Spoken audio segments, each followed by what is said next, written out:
बोलिए श्री रामचंद्र भगवान की जय हो। आवाहन मंत्र इस प्रकार है। ओम तुलसीदासाय नमः, ओम वाल्मीकाय नमः, ओम गौरीपते नमः, ओम सप्तपत्नीकाय लक्ष्मणाय नमः, ओम श्री शैपत्नीकाय शत्रुघ्नाय नमः, ओम श्री शैपत्नीकाय भरताय नमः, ओम हनुमते नमः। श्री राम जय राम, जय जय राम।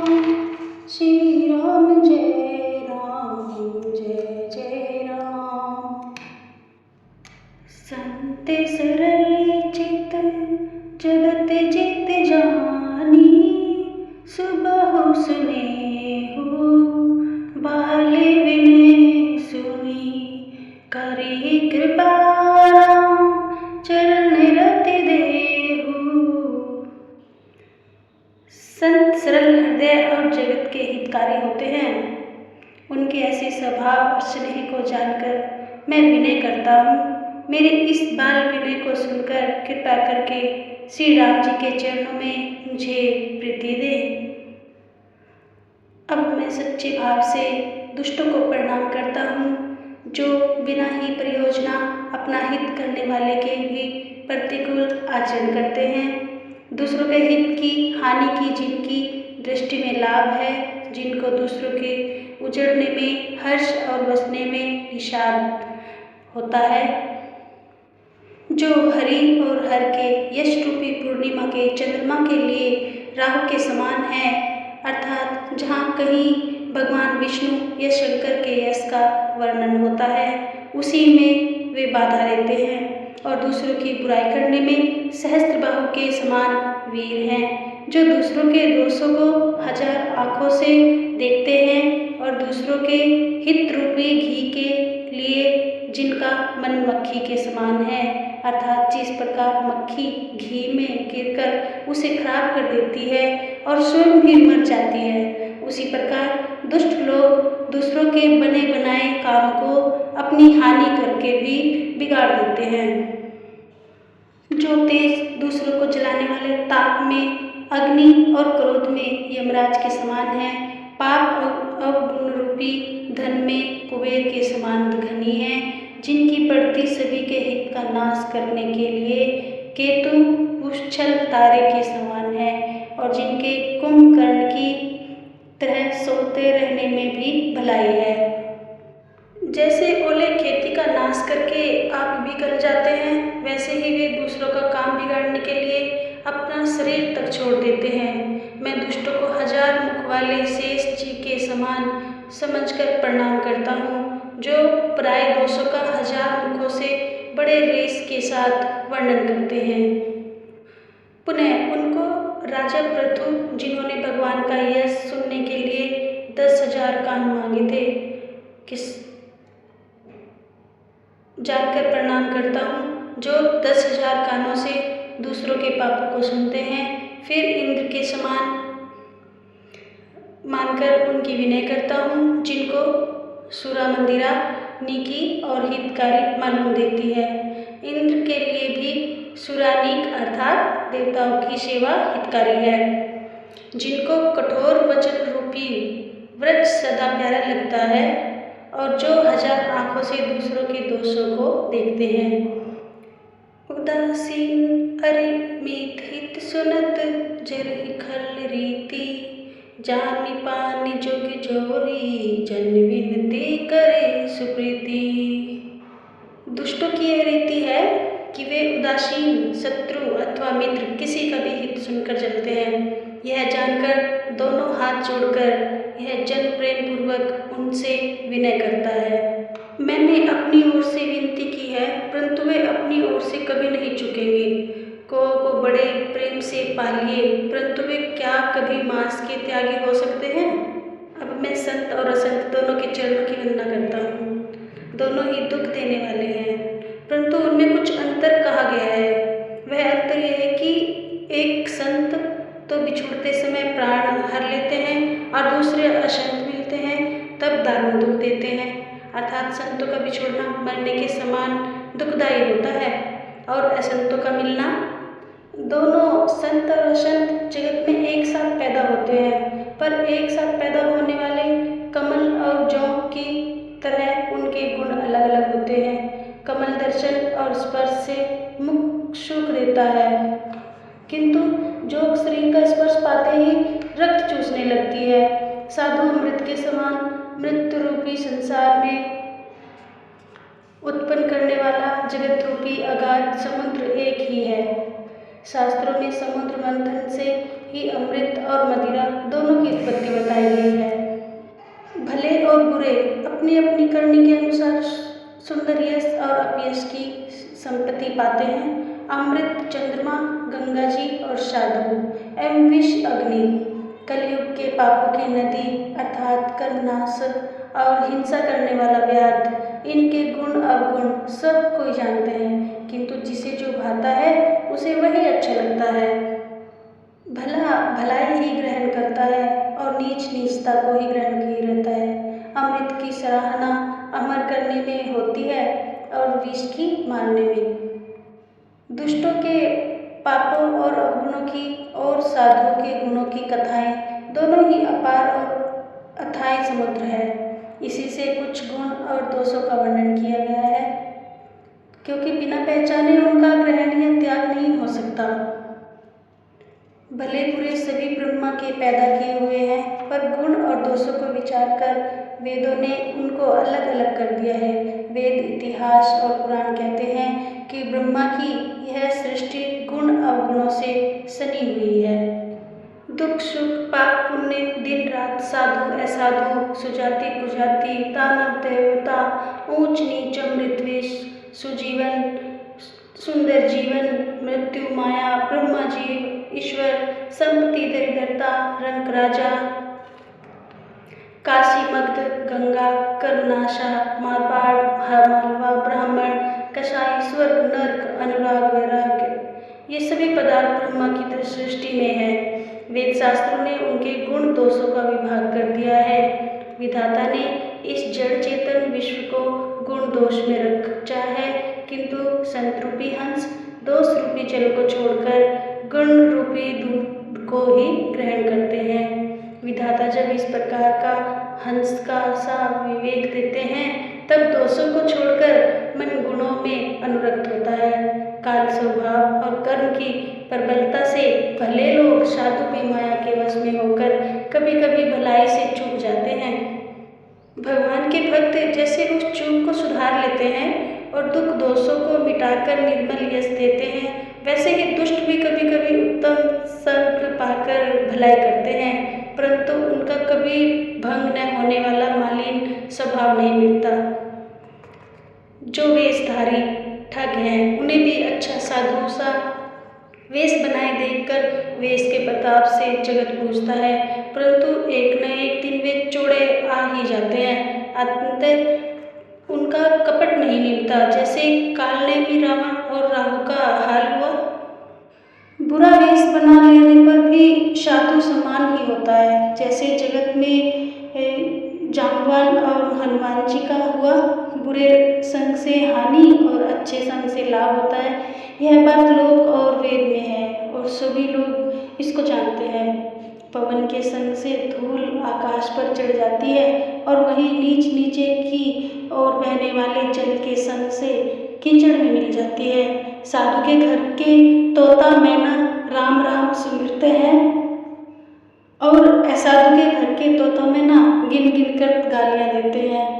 कुसंग के कारण धुआं कालिक कहलाता है, वही धुआं सुसंग से सुंदर स्याही होकर पुराण लिखने के काम में आता है, और वही धुआं जल अग्नि और पवन के संग से बादल होकर जगत को जीवन जीने वाला बन जाता है। ग्रह, औषधि, जलवायु और वस्त्र, ये सब भी कुसंग और सुसंग पाकर संसार में बुरे और भले पदार्थ हो जाते हैं। चतुर एवं विचारशील पुरुष ही इस बात को जान पाते हैं। महीने के दोनों पखवाड़ों में उजियाला और अंधेरा समान ही रहता है, परंतु विधाता ने इनके नाम में भेद कर दिया है। एक का नाम शुक्ल और दूसरे का नाम कृष्ण रख दिया। एक को चंद्रमा का बढ़ाने वाला और दूसरे को उसका घटाने वाला समझकर जगत ने एक को सुयश और दूसरे को अपयश दे दिया। जगत में जितने जड़ और चेतन जीव हैं, सबको राम में जानकर मैं उन सब के चरण कमलों की सदा दोनों हाथ जोड़कर वंदना करता हूँ। देवता, दैत्य, मनुष्य, नाग, पक्षी, प्रेत, पितर, गंधर्व, किन्नर और निशाचर, सबको मैं प्रणाम करता हूँ। आप सब मुझ पर कृपा कीजिए। 84 लाख योनियों में 4 प्रकार के स्वेदस, अरंडस, अभिज, जरायुष जीव जल, पृथ्वी और आकाश में रहते हैं। उन सब से भरे हुए इस सारे जगत को श्री सीताराम में जानकर मैं दोनों हाथ जोड़कर प्रणाम करता हूँ। मुझको अपना दास जानकर कृपा की खान आप सब लोग मिलकर छल छोड़कर कृपा कीजिए। मुझे अपने बुद्धि बल का भरोसा नहीं है, इसलिए मैं सबसे विनती करता हूँ। मैं श्री रघुनाथ जी के गुणों का वर्णन करना चाहता हूँ, परंतु मेरी बुद्धि छोटी है और श्री राम जी का चित्र अथाह है। इसके लिए मुझे उपाय का एक भी अंग अर्थात कुछ लेश मात्र भी उपाय नहीं सूझता। मेरे मन और बुद्धि कंगाल हैं, किंतु मनोरथ राजा है। मेरी बुद्धि तो अत्यंत नीची है और चाह बड़ी ऊंची है। चाह तो अमृत पाने की है, पर जगत में जुड़ती छाछ भी नहीं। सज्जन मेरी ठिठोई को क्षमा करेंगे और मेरे बाल वचनों को मान लगाकर प्रेम पूर्वक सुनेंगे। जैसे बालक जब तोतले वचन बोलता है तो उसके माता पिता उन्हें प्रसन्न मन से सुनते हैं, किंतु क्रूर, कुटिल और बुरे विचार वाले लोग जो दूसरों के दोषों को ही भूषण रूप से धारण किए रहते हैं, अर्थात जिन्हें पराये दोष ही प्यारे लगते हैं। रसीली हो या अत्यंत फीकी, अपनी कविता किसे अच्छी नहीं लगती, किंतु जो दूसरों की रचना को सुनकर हर्षित होते हैं, वे उत्तम पुरुष जगत में बहुत नहीं है। हे भाई, जगत में तालाबों और नदियों के समान मनुष्य ही अधिक है, जो जल पाकर अपनी ही बाढ़ से बढ़ते हैं, अर्थात अपनी ही उन्नति से प्रसन्न होते हैं। समुद्र सा तो कोई एक विराल ही सज्जन होता है, जो चंद्रमा को पूर्ण देखकर दूसरों का उत्कर्ष देखकर उमड़ पड़ता है। मेरा भाग्य छोटा है और इच्छा बहुत बड़ी है, परंतु मुझे एक विश्वास है कि इसे सुनकर सज्जन सभी सुख पाएंगे और दुष्ट हंसी उड़ाएंगे, किंतु दुष्टों के हंसने से मेरा हित ही होगा। मधुर कंठवाणी कोयल को कोय तो कठोर ही कहा करते हैं, जैसे भूले हंस को और मेंढक पपीहे को हंसते हैं, वैसे ही मलिन मन वाले दुष्ट निर्मल वाणी को हंसते हैं। जो न तो कविता के रसिक हैं और न जिनका श्री रामचंद्र जी के चरणों में प्रेम है, उनके लिए भी यह कविता सुखद हास्यरस का काम देगी। प्रथम तो यह भाषा की रचना है, दूसरे प्रेमी बुद्धि बोली है, इससे यह हंसने के योग्य ही है। हंसने में उन्हें कोई दोष नहीं। जिन्हें न तो प्रभु के चरणों में प्रेम है और न अच्छी समझ ही है, उनको यह कथा सुनने में फीकी लगेगी। जिनकी श्री हरि भगवान विष्णु और श्री हरि भगवान शिव के चरणों में प्रीति है और जिनकी बुद्धि कुतर्क करने वाली नहीं है, जो श्री हरिहर में भेद की या ऊंच नीच की कल्पना नहीं करते, उन्हें श्री रघुनाथ जी की यह कथा मीठी लगेगी। सज्जनगण इस कथा को अपने जी में श्री राम जी की भक्ति से भूषित जानकर सुंदर वाणी से सराहना करते हुए सुनेंगे। मैं न तो कवि हूँ, न वाक्य रचना में ही कुशल हूँ, मैं तो एक कलाओं तथा सब विद्याओं से रहित हूँ। नाना प्रकार के अक्षर, अर्थ और अलंकार, अनेक प्रकार की छंद रचना, भाव और रसों के अपार भेद और कविता के भांति भांति के गुण दोष होते हैं। इनमें से काव्य संबंधी एक भी बात का ज्ञान मुझ में नहीं है। यह मैं कोरे कागज पर लिखकर शपथपूर्वक सत्य सत्य कहता हूँ। मेरी रचना सब गुणों से रहित है, इसमें बस जगत प्रसिद्ध एक गुण है, उसे विचार कर अच्छी बुद्धि वाले पुरुष जिनके निर्मल ज्ञान है इसको सुनेंगे। इसमें श्री रघुनाथ जी का उदार नाम है और जो अत्यंत पवित्र है, वेद पुराणों का सार है, कल्याण का भवन है और अमंगलों को हरने वाला है, जिसे पार्वती जी सहित भगवान शिव जी सदा जपा करते हैं। जो अच्छे कवि के द्वारा रची हुई बड़ी अनूठी कविता है। वह भी राम नाम के बिना शोभा नहीं पाती। जैसे चंद्रमा के समान मुख वाली सुंदर स्त्री सब प्रकार से सुसज्जित होने पर भी वस्त्र के बिना शोभा नहीं देती। इसके विपरीत कुकवि की रची हुई सब गुणों से रहित कविता को भी राम के नाम एवं यश से अंकित जानकर बुद्धिमान लोग आदरपूर्वक कहते और सुनते हैं, क्योंकि संत जन भोरे की भांति गुण ही को ग्रहण करने वाले होते हैं। यद्यपि मेरी इस रचना में कविता का एक भी रस नहीं है, तथापि इसमें श्री रामचंद्र जी का प्रताप प्रकट है। मेरे मन में यही एक भरोसा है, भले सन से भला किसने बड़प्पन नहीं पाया। धुआं भी अगर के संग से सुगंधित होकर अपने स्वाभाविक कुंडवेपन को छोड़ देता है।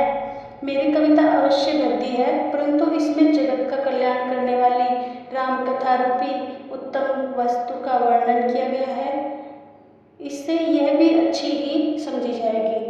तुलसीदास जी कहते हैं कि श्री रघुनाथ जी की कथा कल्याण करने वाली और कलयुग के पापों को हरने वाली है। मेरी इस बढ़ती कविता रूपी नदी की चाल पवित्र जल वाली नदी गंगा जी की चाल की भांति टेढ़ी है, परंतु श्री रघुनाथ जी के सुंदर यश के संग से यह कविता सुंदर तथा सज्जनों के मन को बहाने वाली हो गई जाएगी।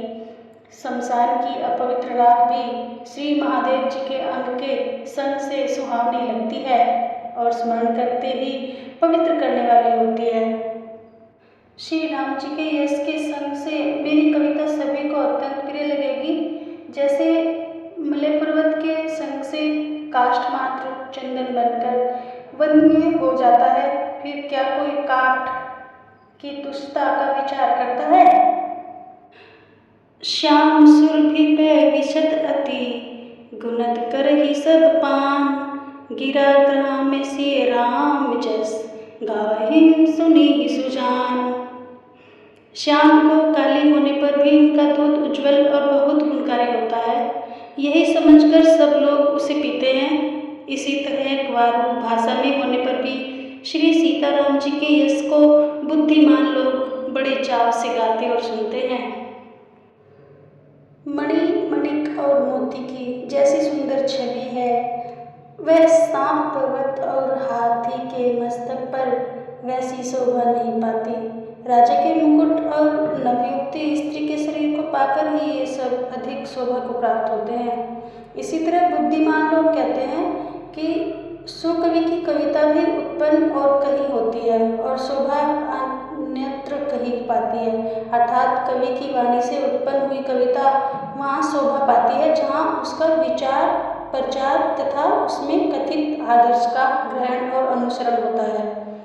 कवि के स्मरण करते ही उनकी भक्ति के कारण सरस्वती जी ब्रह्मलोक को छोड़कर दौड़ी आती हैं। सरस्वती जी की दौड़ी आने की वह थकावट रामचरित रूपी सरोवर में उन्हें नहलाने बिना दूसरे करोड़ों उपायों से भी दूर नहीं होती। कवि और पंडित अपने हृदय में ऐसा विचार कर कलयुग के पापों को हरने वाले श्री हरि के यश का ही गान करते हैं।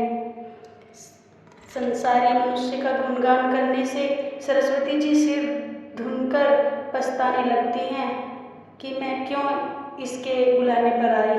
बुद्धिमान लोग हृदय को समुद्र, बुद्धि को सीप और सरस्वती को स्वाति नक्षत्र के समान कहते हैं। इसमें यदि श्रेष्ठ विचार रूपी जल बरसता है तो मुक्तामणि के समान सुंदर कविता होती है। उन कविता रूपी मुक्तामणियों को युक्ति से बेध कर फिर रामचरित रूपी सुंदर तागे में पिरोकर सज्जन लोग अपने निर्मल हृदय में धारण करते हैं, जिससे अत्यंत अनुराग रूपी शोभा होती है। वे आत्यंतिक प्रेम को प्राप्त होते हैं। जो कराल कलयुग में जन्मे हैं, जिनकी करनी कोए के समान है और वेश हंस का सा है, जो वेदमार्ग को छोड़कर कुमार्ग पर चलते हैं, जो कपट की मूर्ति और कलयुग के पापों के भांडे हैं, जो श्री राम के भक्त कहलाकर लोगों को ठगते हैं, जो धन लोभ क्रोध और काम के गुलाम हैं और जो धींगा धींगी करने वाले धर्मध्वजी, धर्म की झूठी ध्वजा फहराने वाले, दंभे और कपट के धंधों का बोझ ढोने वाले हैं। संसार के ऐसे लोगों में सबसे पहले मेरी गिनती है।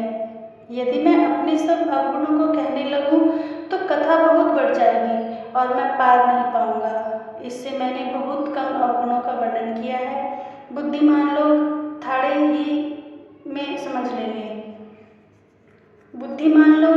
में ही समझ लेंगे। मेरी अनेकों प्रकार की विनती को समझकर कोई भी इस कथा को सुनकर दोष नहीं देगा। इतने पर भी जो शंका करेंगे वे तो मुझसे भी अधिक मूर्ख और बुद्धि के कंगाल हैं। मैं न तो कवि हूँ न चतुर कहलाता हूँ। अपनी बुद्धि के अनुसार श्री राम जी के गुण गाता हूँ। कहाँ तो श्री रघुनाथ जी के अपार चरित्र, कहाँ संसार में आसक्त मेरी बुद्धि। जिस हवा से समेरु जैसे पहाड़ उड़ जाते हैं, कहिए तो उसके सामने रुए किस गिनती में है। श्री राम जी की असीम प्रभुता को समझकर कथा रचने में मेरा मन बहुत हिचकता है।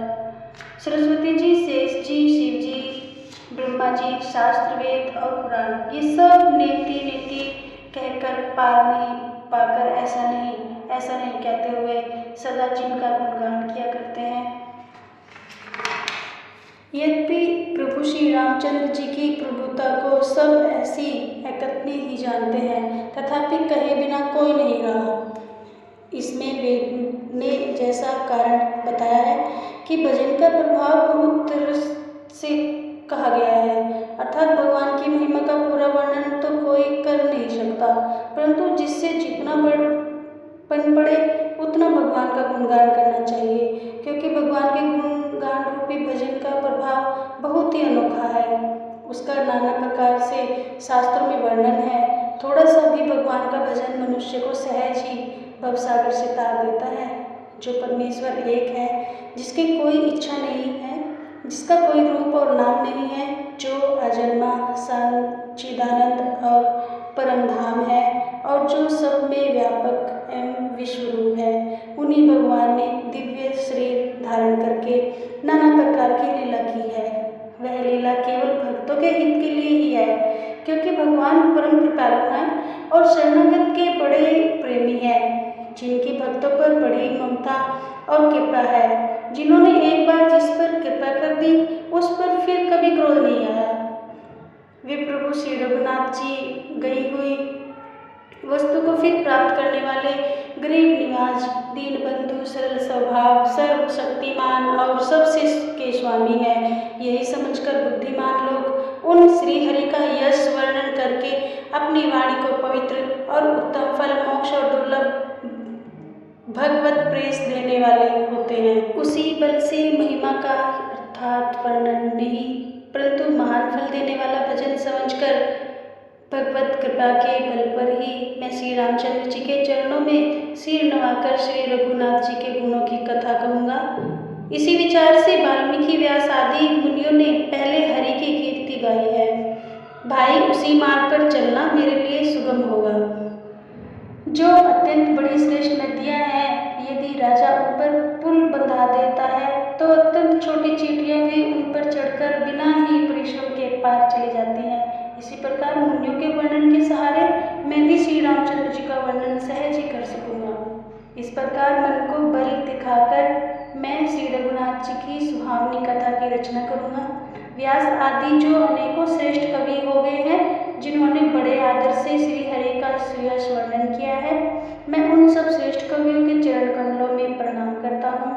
वे मेरे सब मनोरथों को पूरा करें। कलयुग के भी उन कवियों को मैं प्रणाम करता हूँ, जिन्होंने श्री रघुनाथ जी के गुण समूह का वर्णन किया है। जो बड़े बुद्धिमान प्राकृत कवि हैं, जिन्होंने भाषा में श्री हरि चरित्रों का वर्णन किया है। जो ऐसे कवि पहले हो चुके हैं, जो इस समय वर्तमान में हैं और जो आगे होंगे, उन सबको मैं सारा कपट त्याग कर प्रणाम करता हूँ। आप सब प्रसन्न होकर यह वरदान दीजिए कि साधु समाज में मेरी कविता का सम्मान हो, क्योंकि बुद्धिमान लोग जिस कविता का आदर नहीं करते, मूर्ख कवि ही उसकी रचना का व्यर्थ परिश्रम करते हैं। कीर्ति, कविता और संपत्ति वही उत्तम है जो गंगा जी की तरह सबका हित करने वाली हो। श्री रामचंद्र जी की कीर्ति तो बड़ी सुंदर, सबका अंत कल्याण करने वाली है, परंतु मेरी कविता भद्दी है, यह असमंजस है, अर्थात इन दोनों का मेल नहीं मिलता, इसी की मुझे चिंता है। तुम्हारी कृपा सुलभ सो मोरे, सियानी सुहावनी टाट पटोरे। परंतु हे कवियों, आपकी कृपा से यह बात भी मेरे लिए सुलभ हो सकती है। रेशम की सिलाई टाट पर भी सुहावनी लगती है। चतुर पुरुष उसी कविता का आदर करते हैं जो सरल हो और जिसमें निर्मल चरित्र का वर्णन हो तथा जिसे सुनकर शत्रु भी स्वाभाविक वैर को भूलकर सराहना करने लगे। श्री राम जय राम जय जय राम, श्री राम जय राम जय जय राम। ऐसी कविता बिना निर्मल बुद्धि के नहीं, और मेरे बुद्धि का बल बहुत ही थोड़ा है, इसलिए बार बार निहोरा करता हूँ कि हे कवियों, आप कृपा करें जिससे मैं हरि यश का वर्णन कर सकूं। कवि और पंडितगण, आप जो रामचरित रूपी मानस सरोवर के सुंदर हंस हैं, मुझ बालक की विनती सुनकर और सुंदर रुचि देखकर मुझ पर कृपा करें।